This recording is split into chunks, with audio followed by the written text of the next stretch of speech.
So, folks, we gotta talk about the fact that RFK Jr., over the last, 48 hours, he's never really been subtle about the fact that he believes in eugenics. Like, he's kind of doing, if kind of a crunchy health nut also believed in eugenics. That's kind of his vibe. That's kind of what he's putting out into the world. Where also, if that crunchy health nut's entire fortune rested on selling health supplements.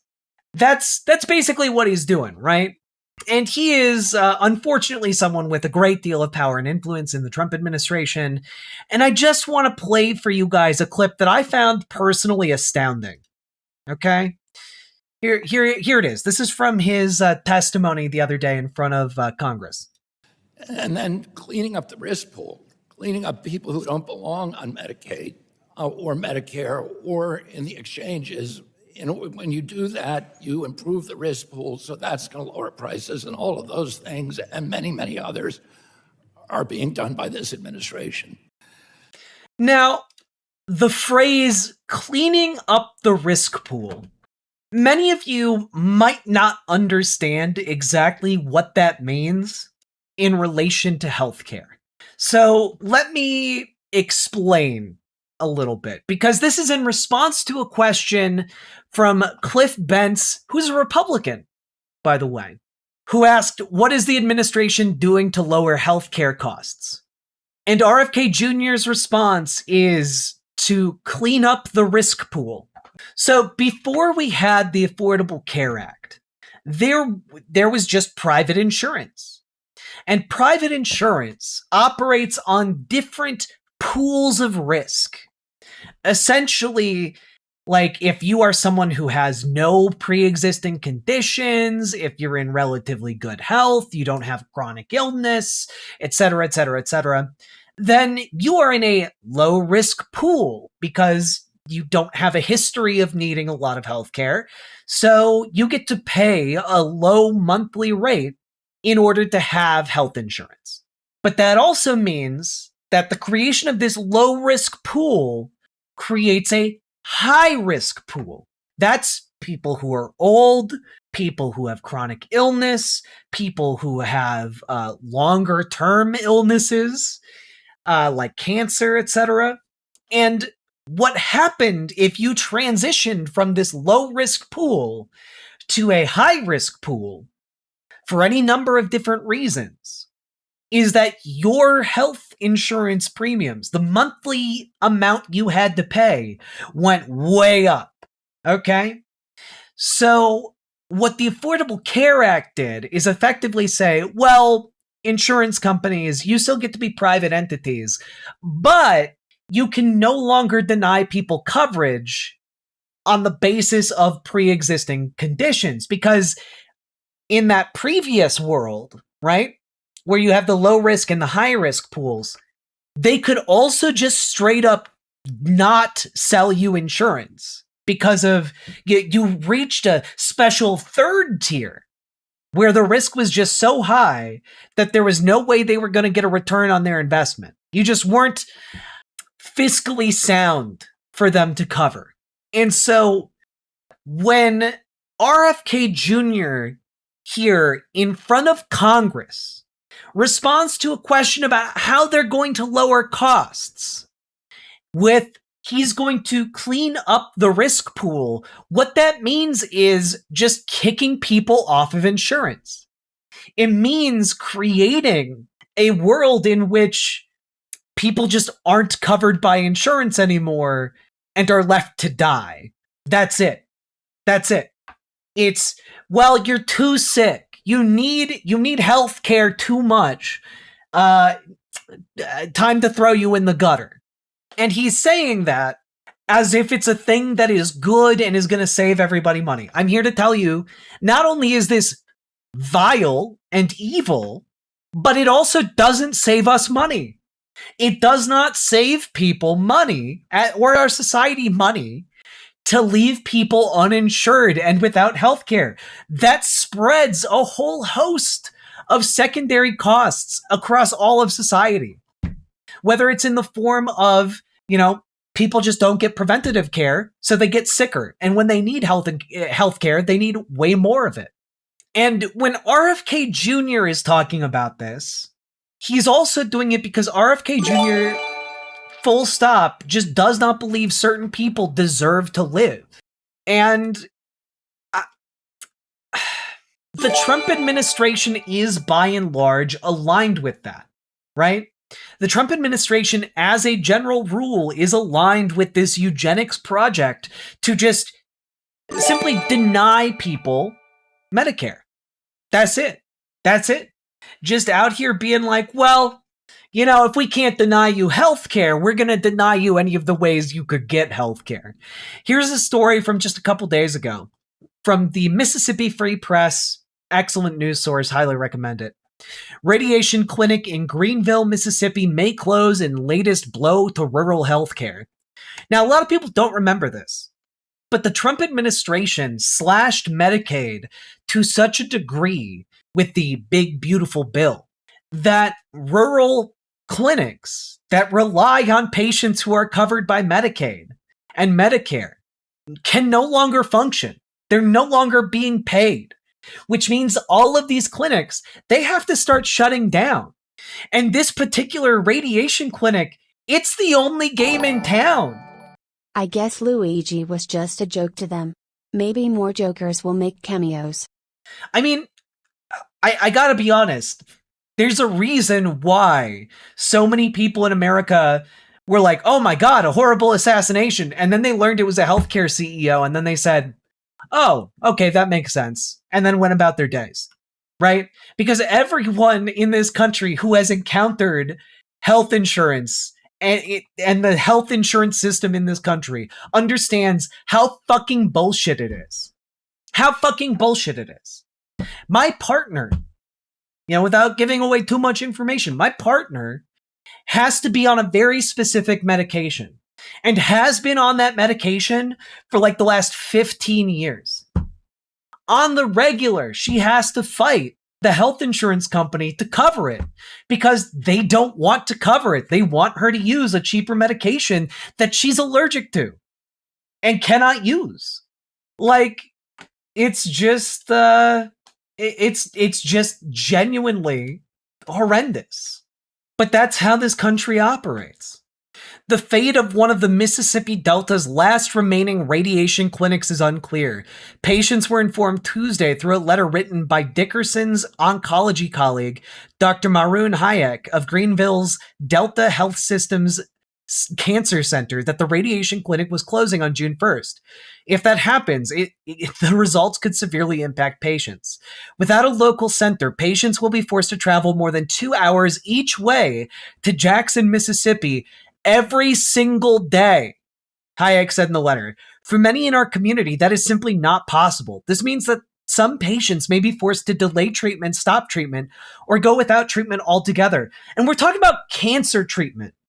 They're talking about cancer treatment, guys. They're talking about if you get diagnosed with cancer and you're in rural Mississippi, you have to drive 4 hours every day to get your treatment. Every day. With cancer, while also struggling to juggle a job. Like, this is what they are doing. When RFK Jr. says that they're cleaning up the risk pool, this is what that actually means. What that actually means is putting barriers between patients and their care in order to kill them. It is a deliberate eliminationist type of policy to bring down costs. It's ghoulish, and it is born out of the same eugenics ideas that frankly the Nazis used. It's the same kind of like survival of the fittest, like, well, you just shouldn't have got cancer then, I guess. It is Scrooge level shit. When Ebenezer Scrooge in the early parts of the Christmas Carol talks about, be gone and bring down the world's excess population. That's what he's talking about. He's talking about an idea, a very outdated idea of Malthusian eugenics. And it's disgusting. But also, just want to say, RFK Jr. is a eugenicist in other ways as well. Let's take a look at this exchange between Also Brooks, Senator Angela Also Brooks, and RFK Jr. And see if maybe you can spot the other thing that is very common amongst eugenicists in the modern era. Also Brooks. Thank you so much, Mr. Chair. Good afternoon, Secretary. You're familiar with Aaron Siri, correct? Yes, I am. Okay, that's because he served both as your lawyer in your personal capacity, and he's a lawyer for an anti-vaccine group as well. Is Mr. Siri on the federal government payroll? No, he is not. No, he's not.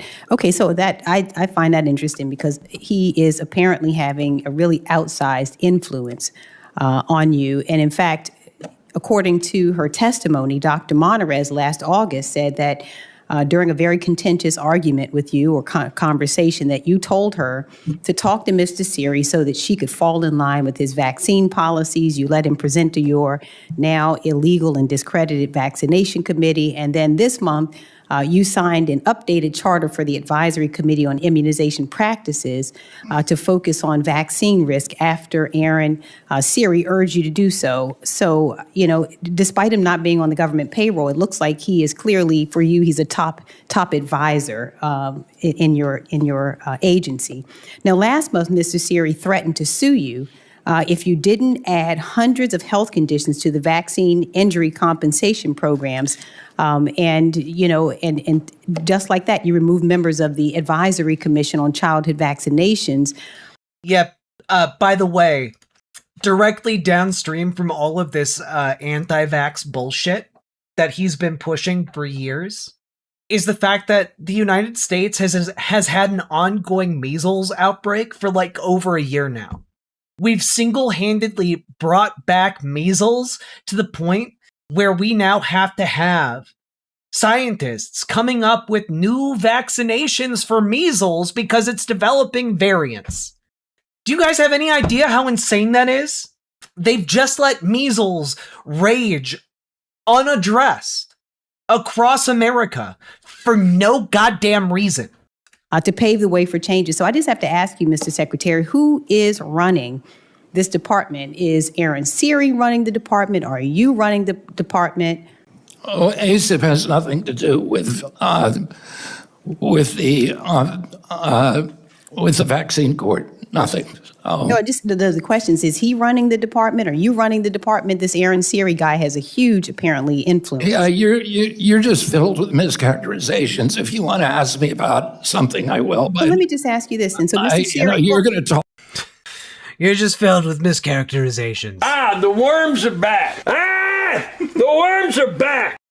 God. And you're going to grandstand, but you're not going to get at the truth. Well, Mr. Siri is actually, he's gone public with the whole thing now. He's on X, and he said, that he's actually trying to pressure you to immediately change your vaccine policies. In fact, he wrote on X, I have no doubt RFK Jr., this is his quote, wants to update the table, and the only reason that he wouldn't is because the White House won't let him. So is the White House preventing you from updating the VSIP table?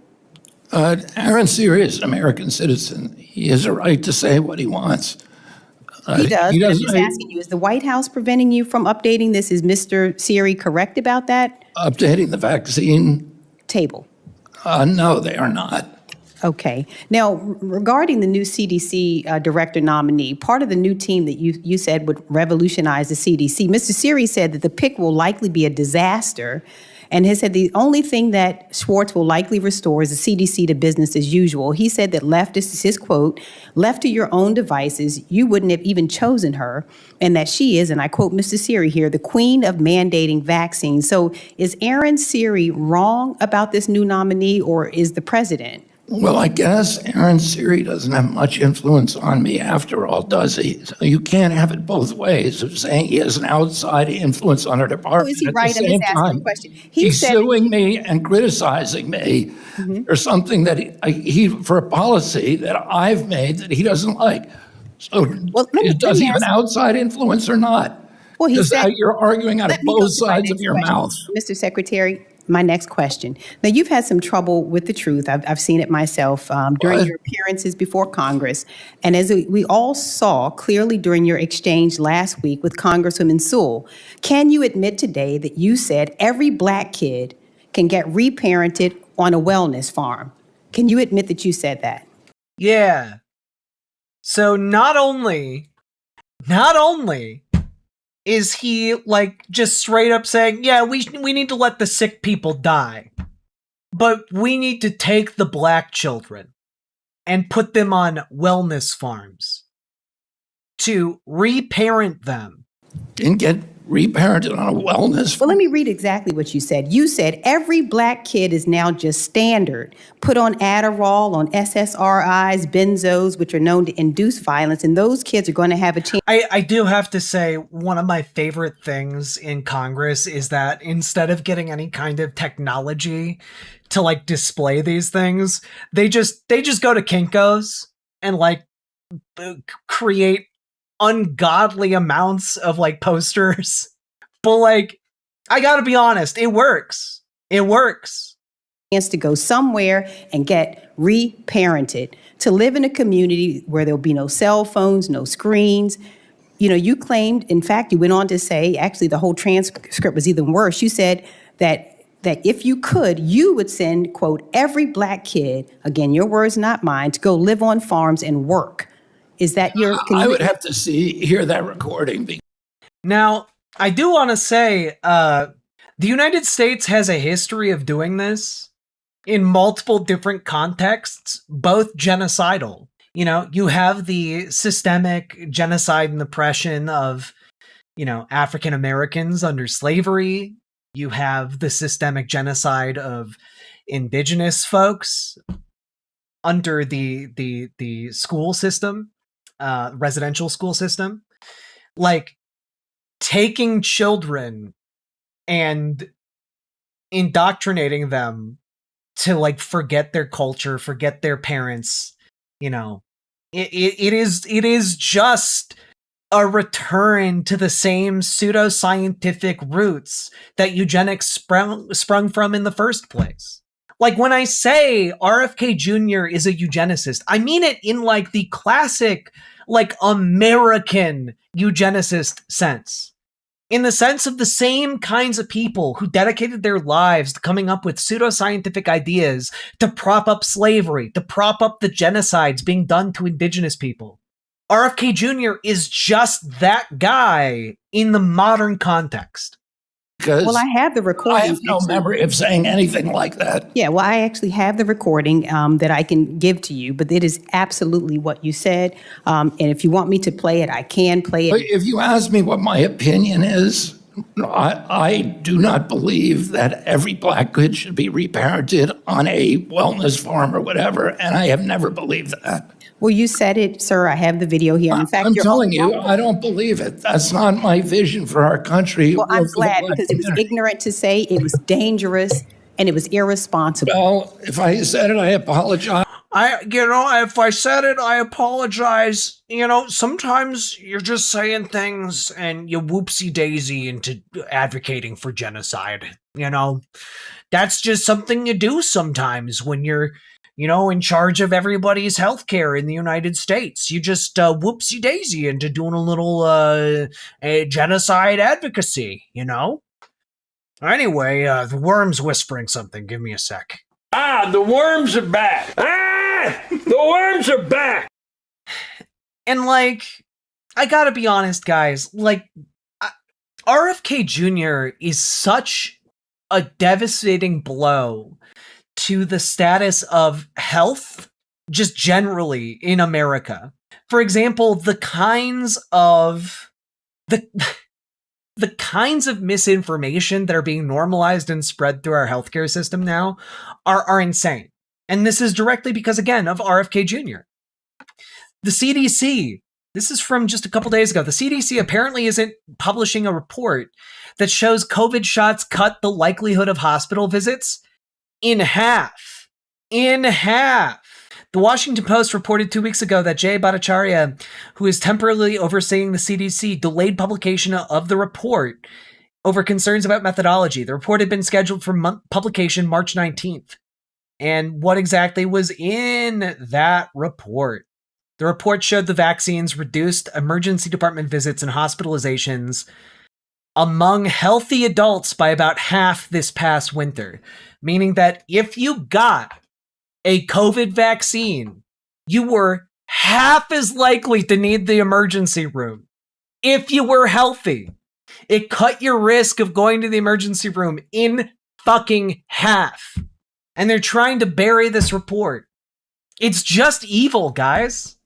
It's just evil, but it's not just evil because fascism, of course, isn't just evil. Fascism is also stupid because fascism relies on a rejection of empirical ideas and a rejection of facts, a rejection of logic. And I want to play this clip for you guys because, yes, it's funny, but also it's a sign of just how insanely damaged our information ecosystem is at this moment, right? President Trump and the Republicans slashed healthcare for millions of families. The president pitched his Trump RX website as the answer for Americans who are worried about healthcare costs. He claims that Trump RX has reduced prices by as much as 600%. 600%, which I think means companies should be paying you to take their drugs. But let's do some real math here. Take one drug, Protonix, a 30-day supply of this heartburn medication costs $200 on Trump RX, but there is an identical generic version of this pill called pantoprazole. Secretary Kennedy, do you know how much it costs for a 30-day supply of that drug at Costco? But I would say this, Senator. Do you know what it costs? President Trump has a different way of calculating. If there's two ways of calculating percentage. If you have a $600 drug and you reduce it to 10, that's a 600% reduction. But you know I only have 5 minutes. Do you know what the drug costs at Costco? I do not. The drug is $16 at Costco. Trump RX charges $200 for Protonix, and Costco charges $16. Let's do another one. Now we're good. But like, when he speaks up to defend himself here, it's not even to defend himself, it's to defend Donald Trump's math. The fact is that a 600% reduction is not to bringing the cost of something down to 10, like from $1,500 to $10. That's not a 600% reduction. That's not how math works. Yes, what Elizabeth Warren is pointing out here is very important. It obviously hints at the grift that Trump RX is doing. But like, I just want you to sit with the reality that we live in a world right now where the President of the United States doesn't understand math. And not only does he not understand math, his direct subordinates in his cabinet do not understand or care. I mean, maybe they do understand, but they just don't give a damn about whether or not that math is correct.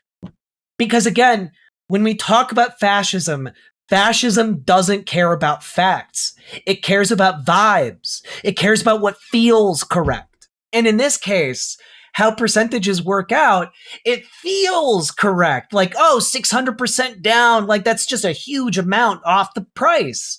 That just feels correct. It doesn't matter if that's not how numbers work. It doesn't matter if that's not how percentages work, because to the fascist mind, it just feels correct. How long before MAGA decry grade school math as Jewish science? I mean, look, we're going to talk about the liquor cabinet later in another segment. We're already there. If you want to be real about it, we're already there.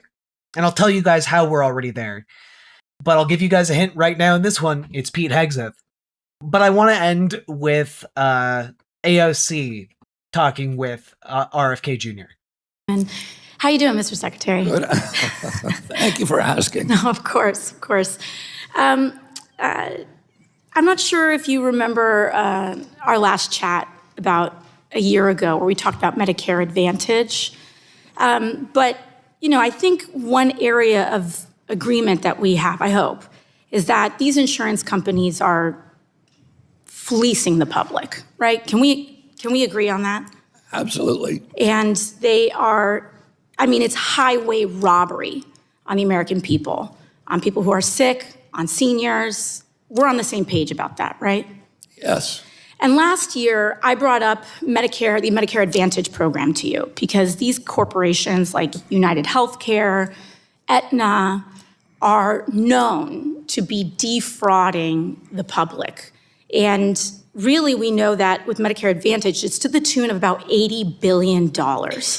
And the Department of Justice has, in fact, opened an actual... You mentioned United last time. So you remember this, right? Yes. Okay, I'm glad that we're able to kind of jog the memory on there. We chatted about this, and we actually chatted about it afterwards, too. And so we know this. We're all on the same page here. United, CVS, Aetna, they're defrauding the American public to the tune of $80 billion a year. We know that they're doing this to the public. You know it, I know it. We've even had some bipartisan chat about this. And so I was surprised to see about 2 weeks ago, you had decided to give them another $13 billion. And it was used through the mechanism of the MA reimbursement rates. But I want to know, why did you do that? And first of all, I agree with you on everything that you said. I agree with you. It's a gigantic scam. Anyway, let me get to the part where I gave this admittedly gigantic scam $13 billion more dollars. Let me see if the worms have whispered anything in my ear to help explain this. The worms are back. The worms are back. We have to look at the reimbursements that the industry get, which they said there'd been a 5% increase in cost. And that if we didn't give them the full 5%, they were going to lose, that it would impair patient choice, particularly in some regions of the country. The industry would leave. We gave them a 2% raise. Right. And I hear what you're saying, Mr. Secretary, that the industry is saying... What is the original clip from? The Worms clip? It's from a chatter who recorded... It's from Prince Seal, one of our recurring chatters. He does some voice work and recorded that for us to use for RFK segments. That they're increasing these costs, but the industry is defrauding the public. So we know they're lying. We know they're lying through even their mechanisms. They are upcoding. Wait, am I incorrect? Am I attributing it to maybe Prince Seal got it from Dracula Flow? I don't know what Dracula Flow is, though. So I have no idea. I thought it came from Prince Seal. That's my bad. They are telling us, the public, the government, Medicare, our systems, that people are sicker than they are so that they can get more money. They're lowering their reimbursement rates. They're increasing denial. So we know that these folks are lying. We know that they're bad actors. And if I'm hearing you correctly, we are giving them more money because they're saying that they need it? Can I answer the question? Yeah. First of all, I appreciate everything you've done and you speaking out about upcoding. We are ending upcoding. We're using AI now to detect it. Oh, good. We're using AI to detect it. That'll help. Yeah. Don't worry, guys. We've got AI on it. It's not like AI would ever lie. It's not like AI would ever systematically lie or give false positives. It's not like AI would ever tell you something that's not true. It's fine. It's fine. To prosecute it and to end it. Yeah, they're lying. But my job as HHS secretary, I have to balance the impact on patients if there are no options in those areas. So we'll do a lot to verify. We don't trust. We do a lot to verify. And I hear what you're saying. I mean, even when you talked about that 2%, it's something that I found interesting too, because that 2.48% wasn't initially what you were going to go for. You had announced in January that, in fact, CMS had proposed an increase of 0.09%, Yeah. which would have essentially kept payments flat at minimum. Huh. And yet you gave them 20 times that. Why? Why did you give the thing you're calling a scam 20 times the funding that they requested? To these corporations like United and Aetna that are robbing us. And so there was an interesting amendment that you had made. We've got the experts saying, okay, even when you start looking at that inflation rate or that cost rate, even that at most is 0.09%. But then it seemed as though there was some industry backlash. And now we're at 2.48%. We're giving them $13 billion when they are stealing $80 billion a year as it is. I say we let them eat it. Why not? Well, you can see from what we originally published what our intention was, to give them essentially nothing. Okay. And we got a huge blowback, not only from the industry, but providers and everybody else who said, we are going to experience closures. We're going to experience places where you cannot get insurance. It is going to leave all these patients high and dry. I'm sorry. So the argument was, if you don't give them more profit, they're going to shrink their customer pool? That doesn't make sense. Like that they're going to stop, like that just doesn't make any fiscal sense whatsoever. We did our own investigation, and you can look at healthcare. Representative, time's up. And you can. Anyway, I'm I the really secretary. appreciate you giving me a chance to answer questions. I can't thank you enough for that. I just got to be honest. This entire fascist eugenics, anti-empiricist, pseudoscientific bullshit, all of it is being pushed in the name of the grift. The reason they give out all this money is because these corporations lobby and pay for these political favors. RFK Jr. himself directly profits from pushing pseudoscience. He is backed by all kinds of companies that profit off of anti-vax, that profit off of supplements, that profit off of all kinds of bullshit.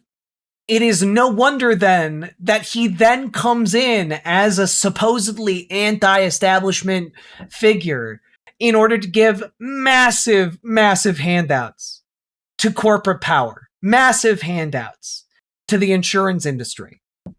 And I just gotta say, I do think that at the end of the day, we're seeing only a handful of Democrats actually standing up to this and pointing it out in a way that is pretty impossible to ignore. And AOC is one of the real ones, Here she is talking about the Virginia redistricting and effectively how this all went down in a way that I think resonates with the median Democratic voter, in a way that I think sets her up as somebody who could actually run for the presidency in this country and actually clinch it for progressives for the first time in a century. Let's take a look. Around ethical campaign. What do you make of Republicans saying that Virginia, you guys getting Democrats getting 10 wow. is totally unconstitutional and wrong? Democrats have attempted and asked Republicans for 10 years to ban partisan gerrymandering. And for 10 years, Republicans have said no. Republicans have fought for partisan gerrymanders across the United States of America, and these are the rules that they have set. And so if the Republican Party wanted to start this, they did this in North Carolina. They drew out 3 Democratic members of Congress in North Carolina. They drew out in Texas. They redid Texas.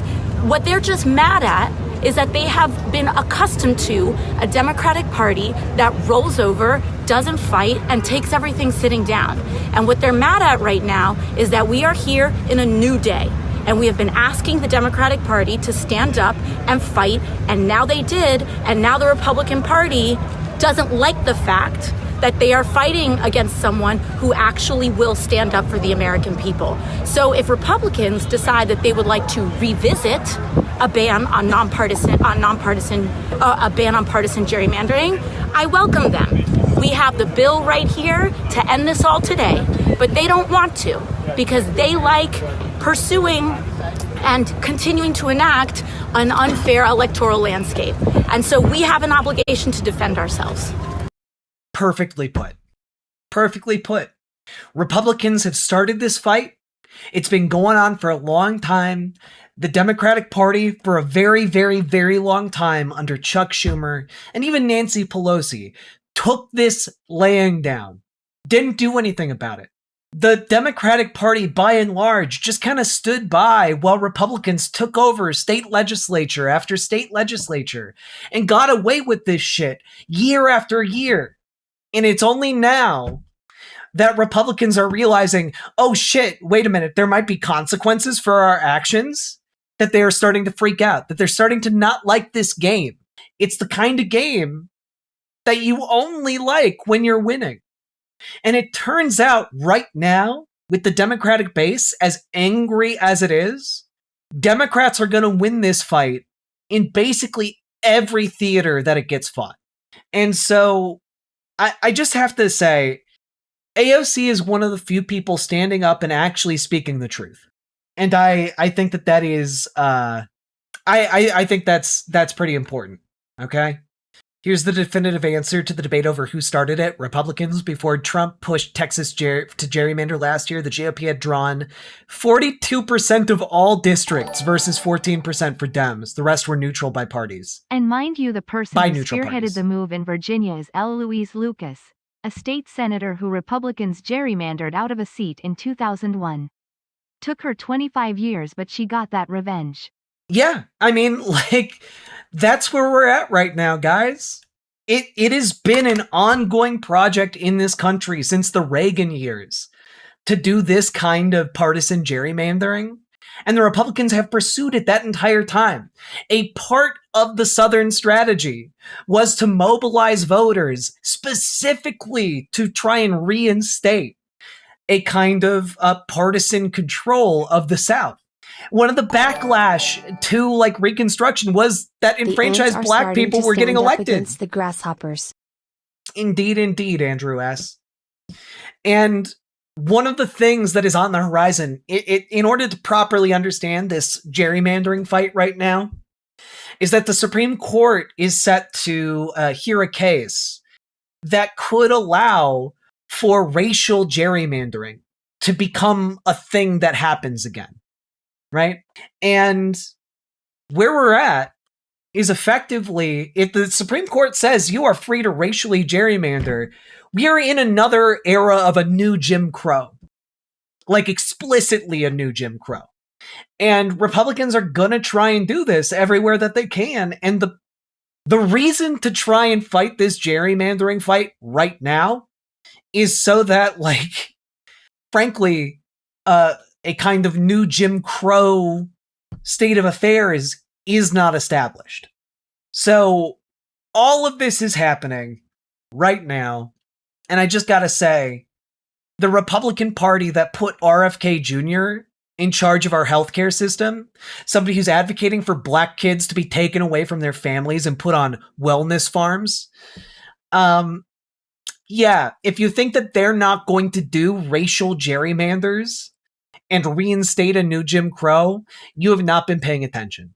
And we need someone to come in, someone like AOC, who's actually going to live up to their promises on the campaign trail, someone who's actually going to do this shit, who's actually going to have accountability, who's actually going to have good policies passed that benefit all working class people, who's actually going to tax the billionaires. We need someone like that to run. That is what we need. Because we need to get out of this cycle of getting some kind of neocon dipshit fascist in charge, followed up by a neoliberal who does not improve things to a great enough degree, followed by an even more fascist regime. We need to escape this. And the only way to escape it is with progressive leftist politics. And that's why you guys need to get involved with your local Democratic Party. That is why you guys need to get involved with your local DSA. And that is why we need to get people involved and organizing on the local level on a scale we have never before seen. Right now is our window. Right now is our time. And right now is when I'm asking you to join your local Dems and join your local DSA.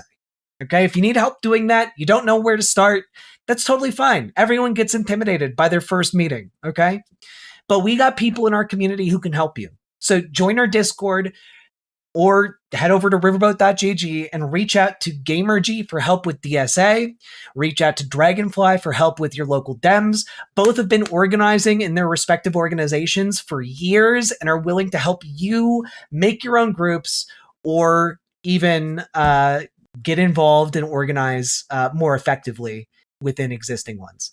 So let's get together and make this shit happen. Because it does work. The unglamorous work of showing up and organizing in meetings and like becoming known and being known by others and advocating for better political positions, it does work. It's just not the glamorous work that a lot of people want it to be. So get involved. And also, folks, if you got anything out of this, hit the like button, hit the subscribe button, leave a comment. Comments longer than 8 words really help in the algorithm. And last but not least, check out ImogeneOlivia.com, a gender euphoric lingerie designed from the ground up for trans femmes, also tested with cis men, cis women, non-binary folks, etc. Go check it out. Link down in the description. It is non-tucking lingerie. And I can attest, it is very comfortable, and it's changed my life for the better. So check it out. Link down below. Let's keep on going. Riverboat Jack is coming to town. All the viewers gather round. Twitch and YouTube and swishy streams. All that content is bursting the seams. Politics, gaming, plenty more. Your sense of fashion you'll adore. So grab your stuff and hop aboard. We're going straight to Jack's Discord.